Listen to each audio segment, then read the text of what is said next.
হোক, সমস্যা নেই, কেটে দেব।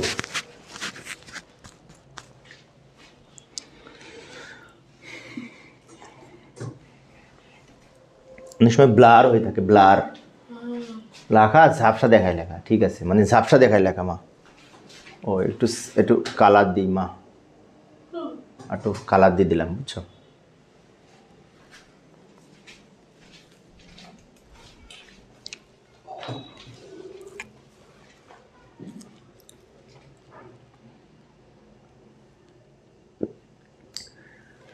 আসসালামু আলাইকুম, সবাইকে স্বাগতম। প্রিয় শিক্ষার্থী বন্ধুরা, আজকে আমি আইসিটি বিষয়ের যে ডিজিটাল ডিভাইস অংশের তৃতীয় অধ্যায়ের ন্যান্ড গেট দ্বারা এক্স অর গেট কীভাবে বাস্তবায়ন করা যায় তা আলোচনা করার চেষ্টা করব। ন্যান্ড গেট যেহেতু সার্বজনীন লজিক গেট, ন্যান্ড গেট দ্বারা যে কোনো লজিক গেট বাস্তবায়ন করা যায়। এখন অনেক সময় সৃজনশীল প্রশ্নে থাকে যে ন্যান্ড গেট দ্বারা এই এক্স অর গেটকে বাস্তবায়ন করতে বলে, যাই সমাধানের চেষ্টা করি। তো আলোচনায় আছি আমি মোহাম্মদ সিরাজুল ইসলাম। চলো শুরু করা যাক। প্রথমে আমরা দেখে নিব যে প্রশ্নটা লিখে নিলাম, শুধুমাত্র ন্যান্ড গেট দ্বারা এক্স নর গেট বাস্তবায়নের নিম্নে ব্যাখ্যা দিব। আমরা জানি যে এই এক্স অর গেটের সমীকরণ হচ্ছে এইটা, এটা তো আমরা জানি। মনে করি ওয়াই সমান এ এক্স অর বি। এখন অনেক শিক্ষার্থীর মনে হতে পারে এটা কোথায় পাইলাম, এক্স অর গেট তো আমরা পড়েছি, তাই না? আচ্ছা, আগে কিন্তু এক্স অর গেট পড়তে হবে, তা না হলে এই এক্স অর গেট সম্পর্কে বেশি স্বচ্ছ ধারণাটা আসবে না। তবে এখানে এইটুকু বুঝে রাখি যে এটা হচ্ছে এ এক্স অর বি, এটা এক্স অরের প্রতীক, এবং এক্স অরের সমীকরণ এটা দুই ইনপুট বিশিষ্ট এ বি। এখন এইটার কিন্তু আর একটা বিভাজন উপপাদ্যের সূত্র রয়েছে। এ এক্স অর বি সমান কি মনে আছে? মনে আছে আমার সামনে এইটা, আমার সামনে আমার মেয়ে ক্লাস করে, একাদশে পড়ে, আমি তো ভিডিও করতেছিলাম তখন ক্লাসটা করে, বুঝছো মা? এটা মনে আছে? আচ্ছা, এ এক্স অর বি সমান A not B plus A B not, এটা কিন্তু বিভাজন উপপাদ্য। এখন এইটা দ্বারা যদি আমি ন্যান্ড গেট অঙ্কন করতে চাই, এ নট দ্বারা পারবো, বি নট দ্বারা পারবো, কিন্তু বাকিটা তো হবে না। তাহলে আমাকে কি করতে হবে, এইটাকে আর একটু সামনে লজিক ফাংশন সরলীকরণ করে এমন একটা পর্যায়ে নিতে হবে যেখান থেকে আমি ন্যান্ড গেট দিয়ে টোটালটা অঙ্কন করতে পারবো, মানে সবগুলো ন্যান্ড গেট হবে। ন্যান্ড বলতে কি বোঝায়? গুণের উপরে নট থাকবে, তাই না? তাহলে আমরা একটা কাজ করতে পারি, এটা নিচে লিখে নিলাম, এটা নিচে লিখে নিলাম। এই গুণের উপরে অথবা এই প্লাসের উপরে যদি ডাবল নট দিতে চাই তা দিতে পারবো। একটা নট দেওয়া যাবে না, ইচ্ছে করে যেখানে সেখানে নট দেওয়া যাবে, কিন্তু ডাবল দিতে হবে। শর্ত হচ্ছে ডাবল দিতে হবে। এ ডাবল নট সমান এ, সেজন্য এইটার উপরে ডাবল নট দিলে মানের পরিবর্তন হয় না। আচ্ছা, এইবার পরের লাইনে কি করব? এই যে প্লাসের উপরে যদি নট থাকে তাহলে নিচের নটটা ভেঙে কিন্তু আলাদা করা যায়। সেই ক্ষেত্রে প্লাসটা কি হবে? ইনটু হবে, মনে আছে? পূর্বের ক্লাসে দেখিয়েছিলাম। ডি মর্গেনের প্রথম উপপাদ্যে বলা আছে যে যোগের পূরক, মানে যোগের উপরে যদি পূরক থাকে তাহলে এই পূরকটাকে আলাদা করা যাবে, দুই ভাগে ভাগ করা যাবে। সেক্ষেত্রে এই প্লাসটা ইনটু হলো, আর এই পূরকটা ভেঙে দুই খণ্ড দুই দিকে নিলাম, আর উপরের পূরকটা থেকে গেল। এই লাইন থেকে এই লাইন কীভাবে পেলাম আমি আর একবার রিপিট করছি, লক্ষ্য করি। প্লাসের পরিবর্তে ইনটু হলো, আর নিচের নটটা ভেঙে নিচের পূরকটা ভেঙে দুই খণ্ড হলো, ইনটুর উপরে আবার পূরক থেকে গেল। তাহলে আমি এই অবস্থায় যদি লজিক গেট অঙ্কন করি তাহলে কি হবে ভালো করে লক্ষ্য করি। সেক্ষেত্রে এ নট দ্বারা আমরা ন্যান্ড গেট তৈরি করতে পারবো, বি নট দ্বারা ন্যান্ড গেট তৈরি করতে পারবো, এ বি গুণ করে তার উপরে নট, এখানেও ন্যান্ড গেট তৈরি করতে পারবো, এ বি নট গুণ করে তার উপরে নট, মানে কি এখানেও ন্যান্ড গেট তৈরি করতে পারবো, এবং ফাইনালি এই গুণের উপরে নট, এটা দিয়েও ন্যান্ড গেট তৈরি করতে পারবো। তার মানে এই লজিক ফাংশনটা দিয়ে বা সমীকরণ দিয়ে আমরা এখন যদি লজিক গেট অঙ্কন করি সবগুলো ন্যান্ড গেট হবে। তো যাই, এখানে মনে হয় জায়গা হবে না, আমি পরের পেজে যাই।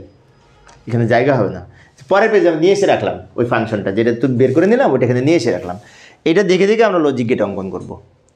আচ্ছা, আর একটা বিষয় বলে, এই যে এ নট আছে না, এই এ নট দ্বারা কিন্তু আমরা নট গেট তৈরি করব না, ওই এ নটটা ন্যান্ড গেটের মাধ্যমে উপস্থাপন করা যায়।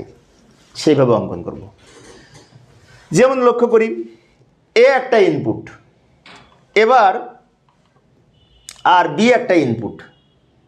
তো এ নট মানে কি, এ এখান থেকে নিয়ে আমি এখানে নট যুক্ত করব, কিন্তু নট যুক্ত করা যাবে না, এ দ্বারা আমাদের ন্যান্ড গেট তৈরি করতে হবে। এখন কোনো একটি ন্যান্ড গেটের সকল ইনপুট একই হলে এর আউটপুট কিন্তু নটের কাজ করে, তাই না? সেই জন্য আমরা এখানে যে গেটটা আঁকবো সেটি ন্যান্ড আঁকবো, ন্যান্ড। এই যে অ্যান্ডের সাথে নট যুক্ত করলে ন্যান্ড, তাহলে এটাকে বলতে পারি এ নট। এই নট কিন্তু এইভাবে আঁকা যায়, ন্যান্ড গেটের মাধ্যমে এই নট গেট বাস্তবায়ন যাকে বলে। আচ্ছা, এবার এই সমীকরণটা থেকে আমরা মূলত এটা আঁকছি। তো প্রথমে কি হয়েছে, এ নট বি দুটো গুণ হবে, তার উপরে নট হবে। তো এ নট পেলাম। এবার বি মানে কি, এই লাইনটা বি, তো এই লাইনটা, এই যে এই লাইনটা বি। তো এ নটের সাথে বি কি হয়েছে, গুণ হয়েছে, তার উপরে নট পড়েছে। তো এটা আর এটা মিলে গুণ করব। তো আমরা একটা কাজ করি, একটু টেনে নিচে নিয়ে আসি, এই ছোট করে দিলাম। এবার এখানে আবার এরকম একটি ন্যান্ড গেট অঙ্কন করব। কেন ন্যান্ড গেট অঙ্কন করলাম ভালো করে লক্ষ্য করি। এই যে এটা হচ্ছে এ নট আর এটা হচ্ছে বি, গুণ করলাম, গুণ হলো, গুণের উপরে নট আছে না, এই জন্য আমার নট হলো। আবার বলছি, এইটা হচ্ছে এ নট, এইটা হচ্ছে বি, দুইটা মিলে কি হয়েছে, গুণ হয়েছে, গুণ, সেই জন্য এই যে গুণ করেছি। তার উপরে এই নটটার জন্য এখানে নট দিয়েছি। এইটার পরিবর্তে এইটা পেলাম। এবার ওইটা এ বি নট, এই নটটা কিন্তু বি এর উপরে, একটু এদিকে চলে এসছে, এ বি নট। তো বি নট যদি আঁকতে হয় তাহলে আবার আমি এ প্রথমে, এ মানে কি এই লাইনটা, আচ্ছা, আর বি নট মানে কি, বি নট এখানে তৈরি করে নিব, বি নট এখানে আমরা ন্যান্ড গেটের মাধ্যমে বি নট তৈরি করে নিলাম, এটা বি নট বলতে পারি। তো এটা যদি এ নট হয়, দুইটা ইনপুট বি এ, এখানেও দুইটা ইনপুট বি হলে বি আর বি গুণ করে একটা বি হয়, তার উপরে নট, বি নট। এবার এখান থেকে আমরা উপরে নিয়ে আবার এটাকে ছোট করে নিলাম, এই দুইটা মিলে এই যে নট, এই নট এ বি নট গুণ করে তার উপরে নট, ওটার জন্য আবার একটি ন্যান্ড গেট তৈরি করব। তাহলে এই যে লাইনটা পেলাম, এটা হচ্ছে এ বি নট, তার উপরে নট, এ বি নট, তার উপরে এই নটটার জন্য নট। আবার বলছি, লক্ষ্য করি, এইটুকুর সমাধান পেয়েছি এটা, এইটুকুর সমাধান পেয়েছি এটা। এখন এই দুইটা ফলাফল নিয়ে আবার কিন্তু গুণ হয়েছে, গুণের উপরে নট পড়েছে, মানে আবার একটি গুণের উপরে নট দিয়ে ন্যান্ড গেট তৈরি করতে হবে। তো যাই, এখন এই দুইটা মিলে আবার এখানে একটি ন্যান্ড গেট হবে। এখানে এই যে আমি একটি এইখানে ছোট করে নিলাম, এখানে অনুরূপ আবার একটি ন্যান্ড গেট তৈরি করব। এই যে, তাহলে এই আউটপুটটা ফাইনালি কি হলো, এইটা কিন্তু এইটা, আর আবারও লক্ষ্য করি, এইটা হচ্ছে এইটা আর এইটা হচ্ছে এইটা, দুইটা মিলে গুণ হয়েছে, তো গুণ করলাম, গুণের উপরে আবার নট পড়েছে, নট, তার এই নটটার জন্য উপরে নট দিব। এখন কিন্তু এই চিত্র এই ফাংশনের সাথে মিলে গেছে। এইভাবে আমরা ন্যান্ড গেট দ্বারা XOR গেট বাস্তবায়ন করতে পারি। এখন অনেক শিক্ষার্থীর মনে হতে পারে, তাহলে কিভাবে বুঝলাম যে ন্যান্ড গেট দ্বারা বাস্তবায়ন হলো? এইভাবে বুঝতে হবে যে এখানে আমরা যতগুলি গেট অঙ্কন করেছি সবগুলো ন্যান্ড গেট।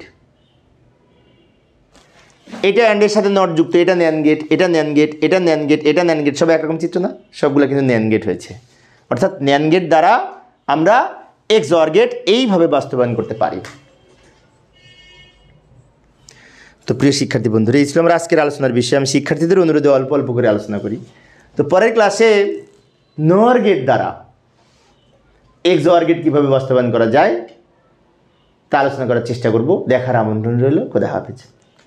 এবং NAND গেট দ্বারা XNOR গেট কীভাবে বাস্তবায়ন করা যায় সেটিও আলোচনা করব। ধন্যবাদ সবাইকে।